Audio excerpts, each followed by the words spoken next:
정부가 거둬들이는 세금 수입이 크게 줄면서 나라 살림에 이어 광주시도 내년 예산 허리띠를 단단히 졸라맸습니다. 그런데 먼 곳에 불똥이 튀고 있습니다. 주현정 기자입니다. 광주 도심에서 떨어진 빅그린 산업단지 공동 직장 어린이집. 0세에서 3세까지 12명의 아이들이 지냅니다. 광주 글로벌 모터스를 비롯해 빅그린 산단에서 근무하는 노동자들의 자녀들입니다. 회사와 어린이집이 가까이 있다 보니 원화도 2년 만에 6배 늘었습니다. 하지만 당장 내년부터 시설이 문을 닫을 위기에 놓였습니다. 광주 빅그린 산단의 한 직장 어린이집입니다. 광주 글로벌 모터스를 중심으로 성장하고 있는 빅그린 산단 노동자들을 위한 대표 육아 정책이라고 광주시가 홍보했는데 내년부터 돌연 운영비를 지원할 수 없다고 통보했습니다.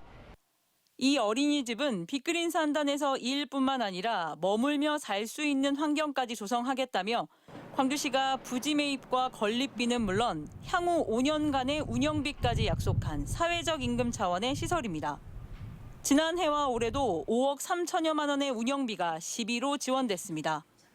이 어린이집이 만들어진 취지 자체가 일자리 상생을 위해 광주 글로벌 모터스라는 곳을 만들면서 생긴 어린이집인데 과연 이게 학부모의 자녀 육아 때문으로 인한 실직을 유도하는 게 아닌가. 광주시는 정부의 역대급 세수 부족에 대응하기 위해 내년도 시 본예산을 올해보다 2천억 원 줄였기 때문이라고 설명했습니다.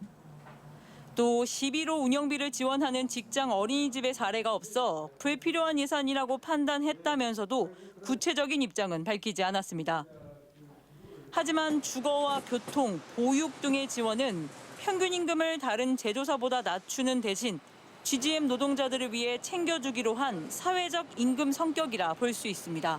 가장 중요한 것은 노동계와 약속을 어떻게 지켜나갈 것이냐, 노사 동방성장을 어떻게 할 것이냐, 또 회사에서 임금을 주지만 사회적 임금을 어떻게 처리할 것이냐. 바짝 허리띠를 졸라맨 예산안에 애먼 아이들만 직격탄을 맞게 됐고 광주형 일자리의 사회적 파기 논란도 불가피해졌습니다. MBC 뉴스 주현정입니다.